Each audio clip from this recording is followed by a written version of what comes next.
إن الحمد لله نستعينه ونستغفره ونؤمن به ونتوكل عليه ونعوذ به من شرور أنفسنا ومن سيئات أعمالنا من يهديه الله فلا مضل له ومن يضلل فلا هادي له أشهد أن لا إله إلا الله وحده لا شريك له وأشهد أن سيدنا ومولانا محمدا عبده ورسوله اللهم صل وسلم وبارك عليه وعلى آله وأصحابه والتابعين لهم إلى يوم القيامة أما بعد.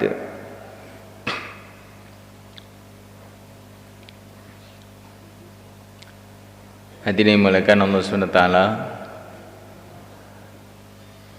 Allah Subhanahu wa Ta'ala yang mendatangkan kita ke dunia ini. Kita datang ke dunia ini bukan mau kita, bukan maunya manusia, bukan maunya negara-negara, bukan maunya makhluk. Kita datang ke dunia ini maunya Allah.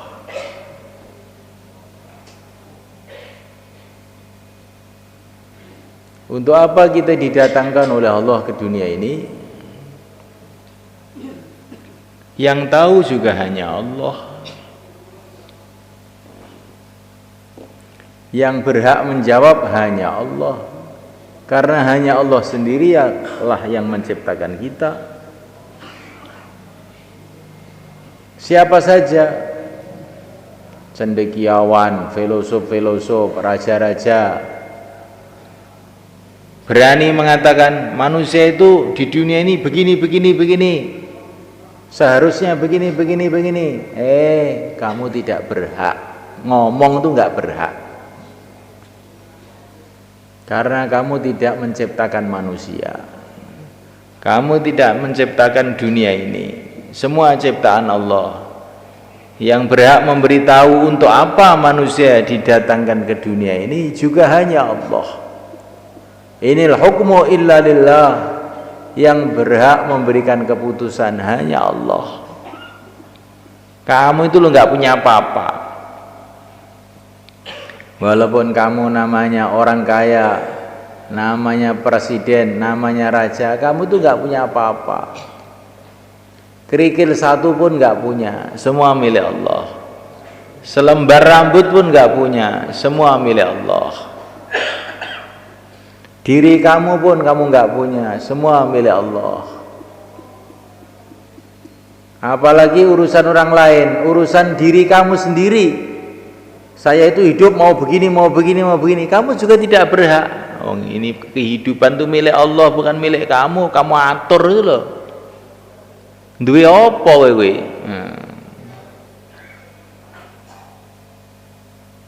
Kalaupun kita ini katanya punya tangan, itu pun milik Allah. Kalaupun punya kaki, itu pun milik Allah. Kalau punya mata, itu pun milik Allah, ciptaan Allah. Dan Allah tidak pernah mengatakan, kepala kamu sudah saya berikan pada kamu. Tidak pernah. Tetap milik Allah 100%. Manusia tidak punya apa-apa, raja-raja tidak punya apa-apa, orang-orang kaya tidak punya apa-apa, seluruh makhluk tidak punya apa-apa. Yang punya hanya Allah. Dan Allah Subhanahu wa Ta'ala telah memberitahu melalui nabinya, Nabi Agung Muhammad SAW, bahwa kita di dunia ini punya dua tanggung jawab.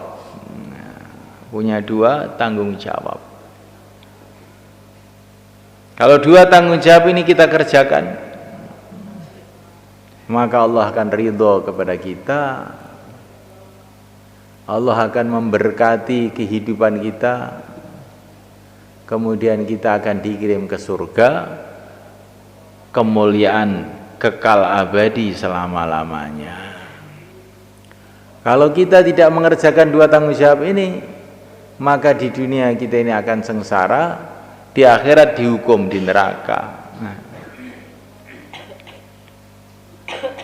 Di kita datang ke dunia ini ada tanggung jawab, ada urusannya ini.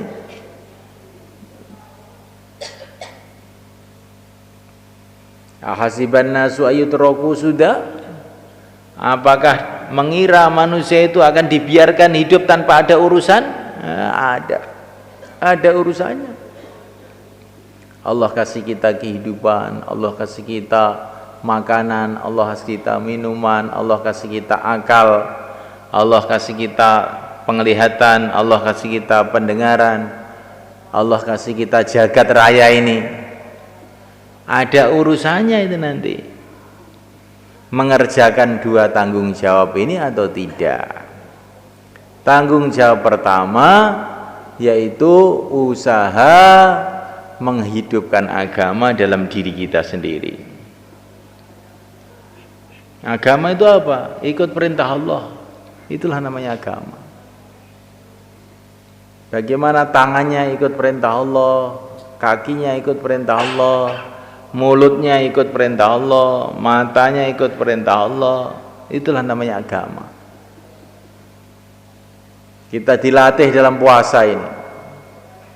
Dalam puasa ini kita dilatih untuk taat total.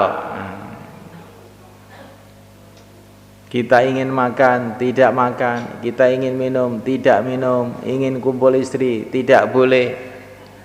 Kenapa? Karena taat kepada Allah. Karena kita punya keyakinan semua ini milik Allah. Semua makanan yang ada di dunia ini milik Allah. Semua minuman yang ada di dunia ini milik Allah.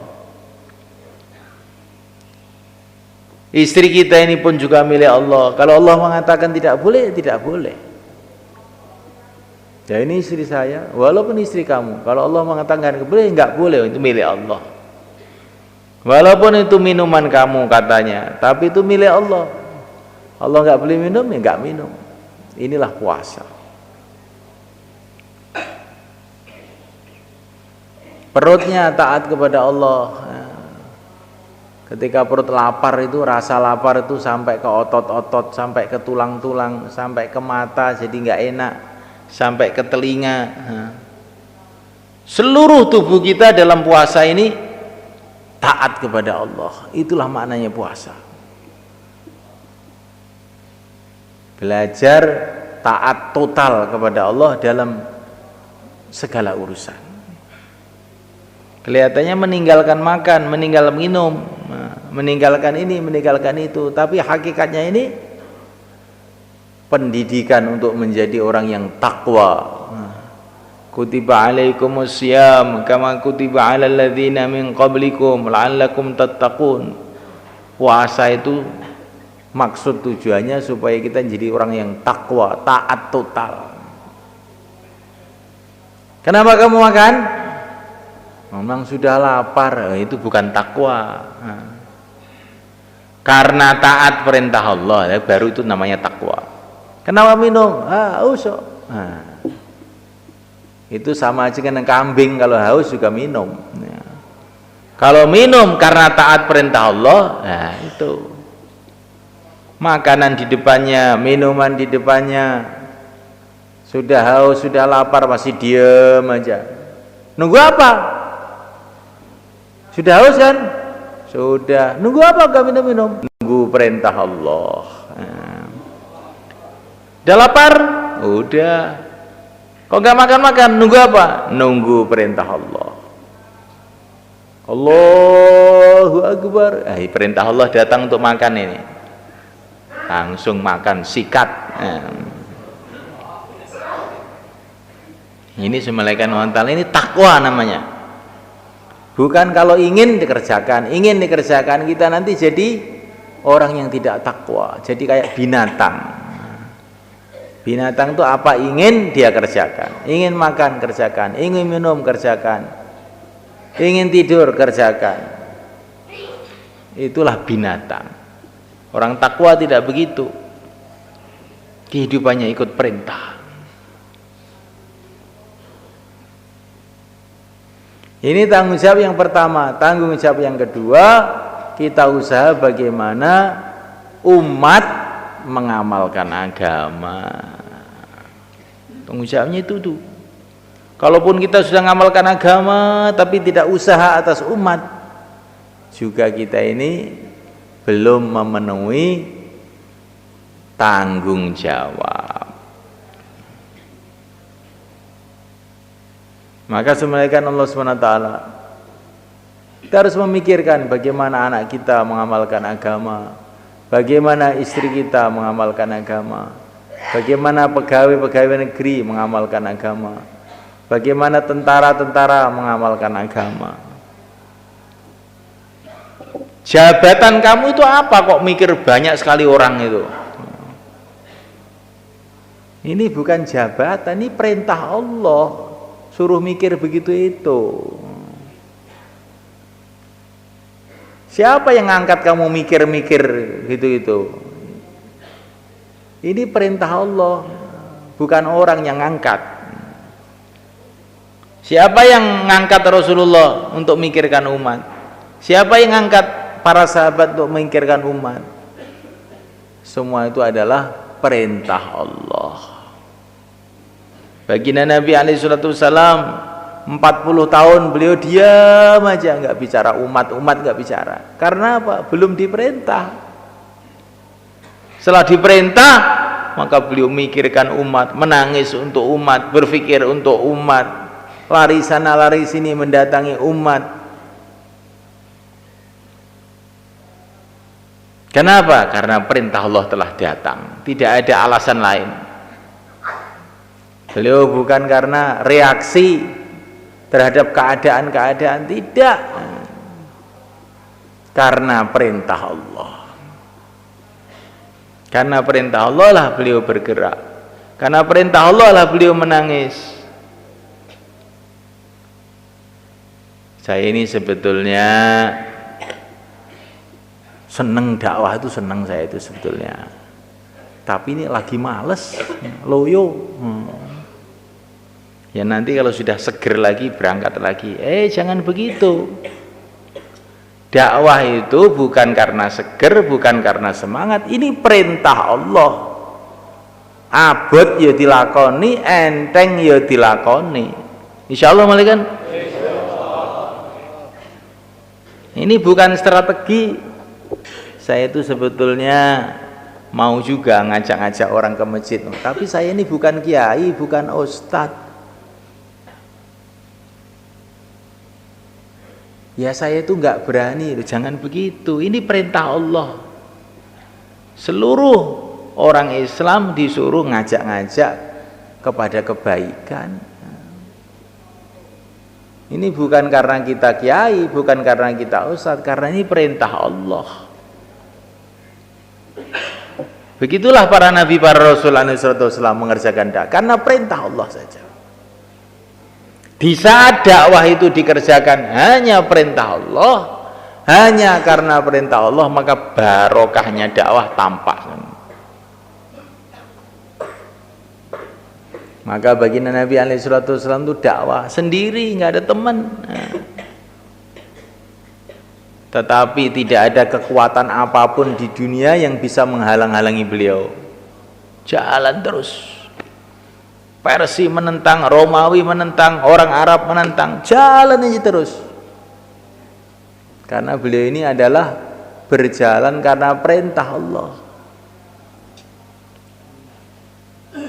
Kalau orang itu sudah taat dengan perintah Allah, maka tidak ada kekuatan manapun yang bisa menghalang-halangi. Dulu di India, semalekan, ada seorang ulama. Kalau di sini ya Sunan Ampel begitu, zamannya sebelum itu. Namanya Syekh Muainuddin Justi. Beliau ini mengadakan perjalanan dari Amritsar. Amritsar itu perbatasan India Pakistan sekarang, menuju Dhaka dengan kira-kira 10 orang muridnya, berjalan kaki, nggak punya apa-apa. Tapi banyak orang masuk Islam sebab beliau ini. Satu hari waktu asar datang, beliau singgah di satu kampung. Di situ nggak ada orang Islam, yang ada kuilnya orang Hindu itu. Maka dia datang ke kuilnya orang Hindu. Saya perlu air untuk wudhu, untuk sholat asar. Maka orang Hindu itu mentertawakan Syekh Muinuddin tuh. Nggak ada air. Kita punya air ya untuk kita sendiri, bukan untuk kamu. Kamu itu orang apa? Jangan begitu, kata Syekh Muinuddin. Ini sholat ini perintah Allah. Tuhan saya yang menciptakan alam semesta ini. Semua air di dunia ini milik Allah. Kamu jangan menghalang-halangi saya wudhu. Keluarkan itu air, saya mau wudhu. Ini dasar orang Hindu, mereka nggak mau. Nggak boleh. Maka Syekh Muinuddin itu bilang, kalau kamu nggak mau ngambilkan air, saya akan menyuruh berhala-berhala ini untuk ngambilkan air buat saya. Berhala apa ya bisa? Lah kalau Allah membisakan mau apa kamu? Maka Syekh Muinuddin itu bilang, berhala, ambilkan air untuk wudhu, perintah Allah ini. Tapi dari hati, bukan dari mulut ini. Tiba-tiba satu berhala itu bergerak, grek, ngambil air satu ember, dibawa ke Syekh Muinuddin terus wudhu. Maka orang Hindu di situ, loh, ini bangsa apa ini bisa merintah berhala ini? Ini wali ini, langsung satu kampung masuk Islam semua mereka. Jadi orang itu kalau pikirannya hanya ingin taat pada Allah itu, timbul macam-macam keajaiban. Allah tolong dia. Tapi kalau orang itu berjalan menurut pikirannya, strateginya, itu sih biasa. Semua orang punya strategi. Kalau orang itu berjalan mengikuti perintah Allah, itu nanti macam-macam pertolongan Allah akan datang dalam kehidupannya.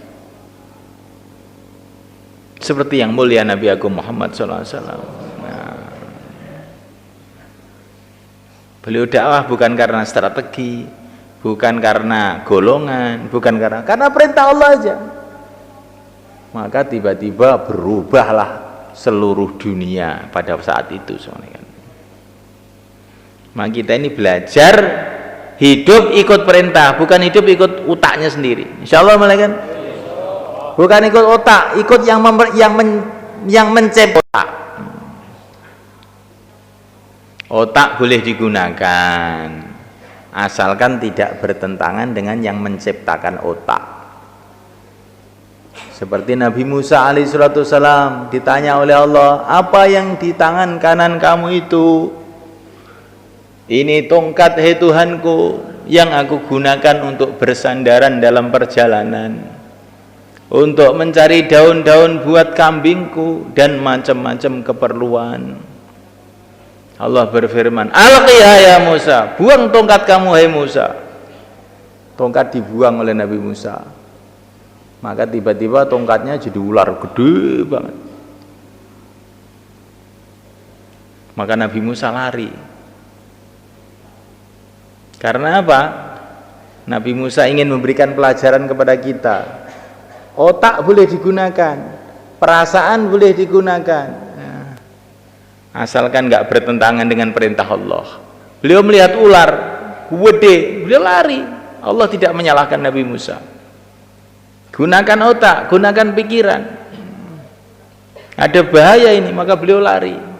Tapi begitu datang perintah Allah, Musa, tangkap ular itu. Beliau tidak berpikir, ya nggak berani tuh ya Allah, nggak ada itu. Langsung tangkap gitu aja. Tiba-tiba jadi tongkat lagi. Otak digunakan selagi tidak bertentangan dengan perintah Allah, dengan agama. Tapi kalau sudah bertentangan dengan agama, otak dibuang. Ini sekarang datang perintah yang punya otak, yang menciptakan otak. Pegang ular, tahu-tahu nggak apa-apa, dari tongkat lagi. Ini pelajaran yang penting. Kita harus menjauhi dari bahaya-bahaya, menjauhi dari madorot-madorot. Selagi tidak bertentangan dengan agama. Kalau sudah bertentangan dengan agama, stop. Ngikuti senengnya mau kita boleh asalkan nggak bertentangan dengan agama. Kalau bertentangan tidak. Nah, inilah pelajaran yang mesti kita ambil dari Nabiullah Musa alaihissalam. Insyaallah malaikat.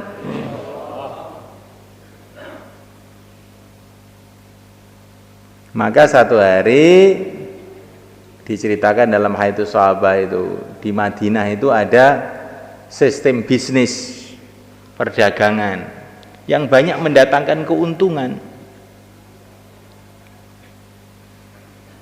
Tapi tiba-tiba oleh Nabi dilarang. Nah, maka orang-orang Madinah itu datang kepada istri-istrinya, "Hai istriku, sistem bisnis kita ini sebetulnya sudah banyak mendatangkan keuntungan, tapi ini sekarang dilarang oleh Nabi. Ikut Nabi lebih untung," katanya suaminya itu. Maka kita ikut Nabi, tinggalkan perdagangan yang dilarang oleh Nabi itu. Ini orang iman tuh begitu sebenarnya kan. Orang iman tuh begitu. Orang iman tuh bukan tidak punya otak. Nah, menggunakan otak, menggunakan strategi, menggunakan pikiran, tapi pakai batas selagi tidak bertentangan dengan perintah Allah. Kalau sudah bertentangan, tidak. Nah, ini ada batasnya. Demokrasi boleh, tapi kalau demokrasi bertentangan dengan agama, tidak. Insya Allah malaikat. Demokrasi itu lakunya di DPR. Nah, tapi kalau dengan Allah nggak ada demokrasi. Nah, kalau mau ke surga ini jalannya, kalau ke neraka ini jalannya. Ya ini sudah mufakat seluruh Indonesia mau jalan lewat jalan neraka. Monggo, silahkan. Jadi nggak ada demokrasi. Ya ini usulannya semua orang Indonesia itu sholat subuh itu jam 8 gitu loh. Biar sudah habis sarapan kan enak, nggak ngantuk gitu. Kamu kira dengan Tuhan demokrasi, nggak ada usulan. Kalau nggak mau ya ke neraka, titik. Nah, begitu semua kan.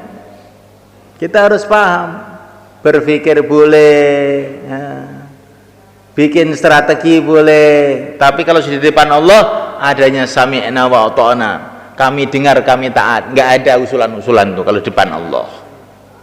La ilaha illallah. Nah inilah Ramadan tanpa kita rasa, tahu-tahu sudah ini Ramadan ketiga, tahap ketiga, akhir Ramadan ini tambah akhir, barokahnya tambah besar.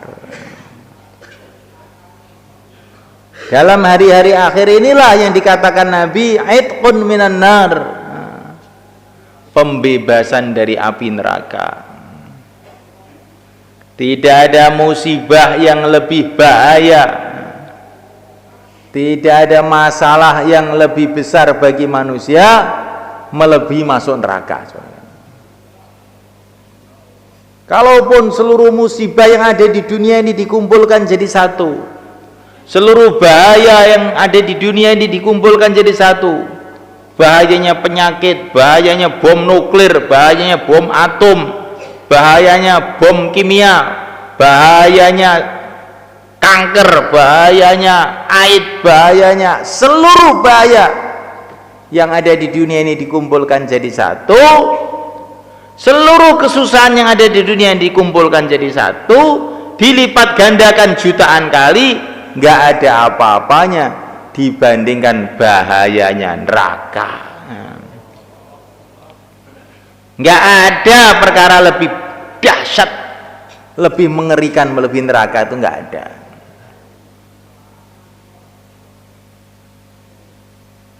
Para malaikat itu adalah makhluk yang luar biasa kuatnya. Gedenya itu tidak karuan. Ada yang gedenya itu melebihi 7 langit 7 bumi ini. Nah, gedenya itu kayak apa? Bumi itu kayak kelereng aja di depan mereka. dan termasuk malaikat yang paling dahsyat malaikat Malik. Tapi ketika Isra Mi'raj Nabi berjumpa dengan malaikat Malik itu diam aja. Padahal semua para malaikat itu menyambut gembira kedatangan Nabi itu. Tapi malaikat Malik itu diam aja. Kenapa itu? Satu malaikat ini diam aja. Setelah dia melihat neraka itu nggak bisa tersenyum tuh orang. Itu malaikat bukan orang. Nggak bisa tersenyum. Diam aja. Kita ini semua tahu keadaan neraka semuanya kan. Nggak akan bisa makan dengan tenang, nggak akan bisa minum dengan sedap, nggak akan bisa. Allahu Akbar, Allah Maha Agung. Maka siksanya juga Maha Agung. Allahu Akbar, Allah Maha Agung. Maka pahalanya juga Maha Agung. Sekali sujud dalam Ramadan Allah akan kasih 1.500 kebaikan. Sekali sujud dalam bulan Ramadan Allah akan ciptakan satu rumah di surga. Yang rumah itu pintunya 60.000. Dan setiap pintu itu ada istana dari emas yang dipinggiri dari batu intan yang merah. Berita dari Nabi itu. Sekali sujud itu 1.500 kebaikan. Satu rumah yang pintunya 60.000 pintu. Setiap pintu itu loh. Ini bukan rumah biasa, rumahnya itu gede banget. Setiap pintu ada istananya. Ditambah lagi satu pohon di surga yang kalau orang naik kendaraan mengitari 500 tahun tidak akan kemput. Ini bulan Ramadan kayak begitu. Jangan heran 7 petala langit, 7 petala bumi diciptakan oleh Allah dengan kun jadilah maka jadi. Triliun-triliun planet yang ada di angkasa itu diciptakan oleh Allah dengan kun jadilah maka jadi. Maka bagi Allah untuk memberikan pahala yang demikian itu mudah. Allah telah buka pahala-pahala ini dalam bulan Ramadan. Akhir Ramadan tambah lagi banyak pahala yang Allah siapkan. Maka kita perhatikan akhir Ramadan ini. Insyaallah malaikat. Ramadan akhir ini aitqun minan nar. Pembebasan dari api neraka. Kamu bayangkan kita ini umpama hidup di dunia ini sudah kembang kempis Senin Kemis loro-loronen melarat duit entek. Terus kita ini dikubur ternyata banyak dosanya juga. Sehingga kubur kita ini jadi tempat yang sangat menyusahkan. Di padang mahsyar 50.000 tahun kita dalam kesusahan karena dosanya terlalu banyak. Tiba-tiba setelah itu semua ada pengumuman, kamu bebas dari neraka karena kamu menjaga akhir Ramadan. Pelong ya. Kayak apa gembira kita sebenarnya. Seolah-olah tidak pernah kita mengalami kesusahan. Alhamdulillahilladzi azhaba 'annal hazan inna rabbana laghafurun syakur. Susah-susah hilang semua. Alhamdulillah mlebu swarga. Ini kita bayangkan kan kita ini mau ke sana. Alangkah beruntungnya kalau di dunia ini kita juga sudah enak. Tinggalnya di masjid, taklim, ngamalkan agama, dikubur jadi pertamanan surga, di padang mahsyar dinaungi di bawah aras, berjumpa dengan Rasulullah dapat syafaatnya Rasulullah, masuk surga tanpa hisab. Itu nek tenggor enak itu. Saiki umpama gak enak wis, gak enak, tapi akhirnya bebas dari neraka, itu pun sudah enaknya tidak karu-karuan. Maka kalau kita ini tahu apa yang kita akan hadapi nanti di akhirat, Masya Allah, kita tidak akan bisa tidur akhir Ramadan ini. Stop semua, tidur, males, hilang. Akhir Ramadan ini nggak ada males lagi. Insya Allah, malaikat. Apalagi akhir Ramadan ini ada malam namanya Lailatul Qadar, yang barang siapa amal dalam Lailatul Qadar itu pahalanya seperti amal 80 tahun 1000 bulan. Innal hasanat yudhibna sayyiat, kebaikan itu menghapus keburukan. Jadi amal 1000 bulan itu sama juga dengan amal 80 tahun. Ibaratnya kita ini 80 tahun itu banyak dosanya, maka akan terhapus dengan Lailatul Qadar itu. Karena ini sama dengan buat kebaikan 80 tahun. 80 tahun ini akan menghapus dosa-dosa kita seumur hidup ini, malaikat. Kapan tuh Lailatul Qadar? Akhir Ramadan ini.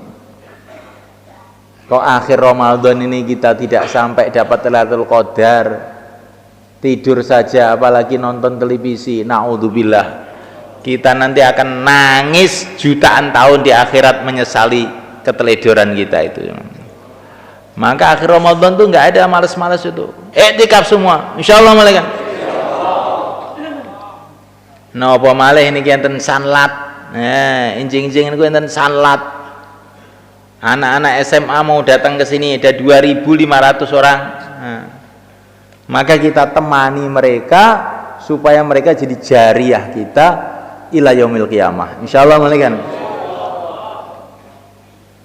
Sekarang orang-orang risau prihatin, kenapa pemerintah itu rusak, kenapa ini rusak, mana-mana rusak. Kerusakan umat sekarang ini adalah hasil keteledoran kita 30 tahun yang lalu.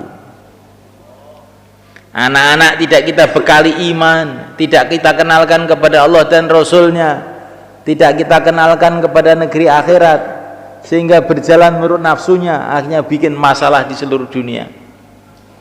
Kalau kita sekarang itu anak-anak SMA itu kita bekali iman, kita kenalkan kepada Allah, kita kenalkan kepada Rasulullah, kita kenalkan kepada negeri akhirat, akhirnya mereka berjalan baik, maka nanti diharapkan satu saat akan terjadi perbaikan di mana-mana di seluruh dunia, insyaallah, malaikat. Nah, apalagi kalau kita usahanya itu dalam bulan Ramadan, di mana bulan Ramadan itu seluruh usaha agama dilipat gandakan pahalanya oleh Allah. Maka kalau biasanya itu 3 hari, Ramadan ini ya keluarnya 10 hari. Kenapa? Karena ini pahala dilipat gandakan. Maka mesti kita melipat gandakan amalan, insyaallah, malaikat. Hati malaikat Allah Ta'ala, apa yang kita cari dari dunia ini? Dunia ini sudah mau habis, malaikat. Di dunia ini paling 60 tahun, 70 tahun. Itu kalau dihitung mulai lahir kita dulu. Kalau dihitung sekarang, sekarang sudah 50 tahun, tinggal sebentar lagi. Sekarang sudah 20 tahun, tinggal sebentar lagi. Maka jangan sampai kita ditipu oleh nafsu kita, bermalas-malas dalam akhir hidup ini. Kita cancut tali wondo, pandang negeri akhirat. Rasulullah sudah ada di sana menunggu kita. Para sahabat menunggu kita di sana. Para wali-wali Allah menunggu kita di sana. Neraka juga sudah siap. Surga sudah dibangun besar-besaran.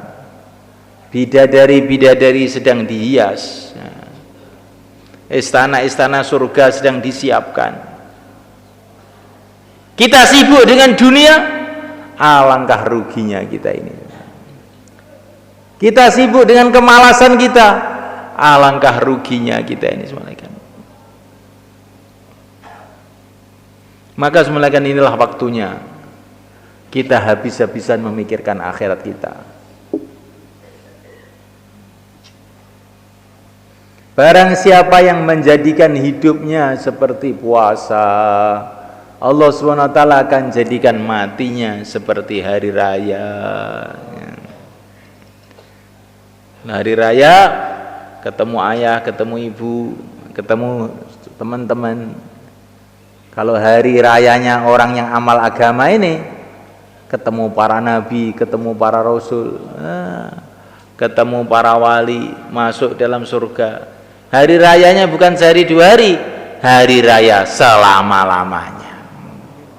Hari raya jutaan tahun, nggak ada puasa lagi. Maka apa itu nilainya kesenangan-kesenangan dunia itu? Dunia ini nggak bisa dinikmati betulan, nggak bisa. Makan satu piring juga sudah penuh perut, dua piring sudah nggak enak, tiga piring sakit. Tidur juga beberapa jam nggak kuat. Kita punya mobil Mercedes baru, oh seweneng, kamu naiki 3 hari 3 malam, kuat apa enggak nanti? Juga sudah nggak seneng, pegel budungnya. Dunia ini diciptakan oleh Allah bukan untuk bersenang-senang. Nggak bisa bersenang, nggak bisa. Walaupun kita jadi raja, walaupun kita jadi presiden pun juga tidak akan gembira 100%, nggak bisa. Sebentar aja gembira, setelah susah lagi. Diangkat jadi presiden gembira, saya itu pensiun, susah lagi. Gembira sebentar, capek, ngantuk, sama juga. Maka Nabi mengatakan, barang siapa yang pagi-pagi dalam keadaan aman di rumahnya, punya makanan untuk hari itu, sehat jasadnya, sama juga dengan dia ini dikasih dunia seisinya. Orang bikin pabrik, usaha ekonomi, ini. Maksudnya untuk apa? Untuk makan dah. Lah kalau kamu sudah bisa makan, sama aja dengan punya sawah 1 juta hektar. Kalaupun kamu punya sawah 1 juta hektar, makannya mau 10 piring? Enggak, ada 1 piring aja. Orang usaha, politik, negara, siapkan tentara, siapkan pasukan-pasukan, siapkan pesawat terbang yang canggih-canggih. Untuk apa? Untuk supaya aman. Nah kalau kamu itu sudah aman, walaupun nggak punya apa-apa, ya sama dengan punya 1 juta pasukan. Orang bangun rumah yang indah-indah, bangun ini, bangun itu, untuk apa? Supaya senang. Kalau kamu sudah senang, ngerti senang itu letaknya di mana? Senang itu dalam zikrullah. Kalau kamu sudah senang, ya sama aja dengan kamu punya seluruh harta benda yang ada di dunia ini. Di dunia itu, kalau kamu ingin bahagia itu jangan dunia yang diatur, hati ini harus diatur. Nah, kalau ingin bahagia di dunia ini jangan dunia yang diatur, hatinya yang diatur. Kalau yang kamu atur tuh dunianya, nggak akan pernah dapat, nggak akan pernah bisa puas. Tapi kalau hatinya yang diatur, hatinya dipenuhi dengan zikrullah, kehidupannya dipenuhi dengan cita-cita akhirat, nanti itu walaupun nggak punya apa-apa juga sudah bahagia aja. Nah, mulaikan Allah SWT. Untuk itu semulaikan tidak ada jalan yang lebih mudah untuk supaya kita bisa amal agama yang sungguh-sungguh melebihi kita ini menyiapkan waktu untuk itu. Maka akhir bulan ini, bulan yang mulia ini, yang mau keluar 4 bulan, 40 hari, untuk bagaimana hidup barokah, hidup siang malam taat kepada Allah, mengikuti sunnah Rasulullah, silakan berdiri ke selatan. Monggo. Yang mau keluar 4 bulan, 40 hari, tambah masa, sisa masa, monggo.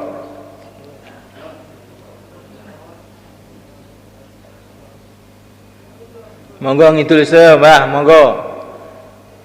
Termasuk sing badhe medal 10 dina Ramadan, termasuk sing ajeng ngancani sanlat, ngancani lare-lare SMA enjing-enjing, monggo ngidul sedanten, monggo. Sing badhe ngancani lare-lare SMA enjing-enjing, monggo.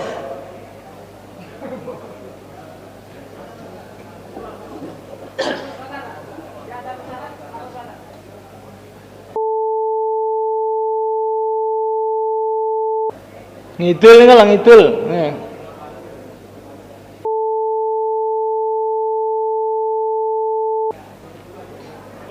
Kurang lebih 5 menit lagi waktu maghrib. Maka sekarang kita doa persiapan berbuka, kita doa untuk diri kita, untuk keluarga kita, untuk umat. Insyaallah malikan. Terutami jenengan dongaaken lare-lare niku SMA sing badhe dugi enjing-enjing niku diparingi hidayah karo Allah, dibuka atine karo Allah, sehingga mungkin medale niku saged merasuk saestu enten manahe. Lan kita niataken sedaya dalu niki iktikaf insyaallah nggih. Niki akhir Ramadan, malam Jumat fisabilillah. Aja sampai mboten iktikaf mungkin rugi sampean. Masuk sunnah Nabi akhir Ramadan iktikaf.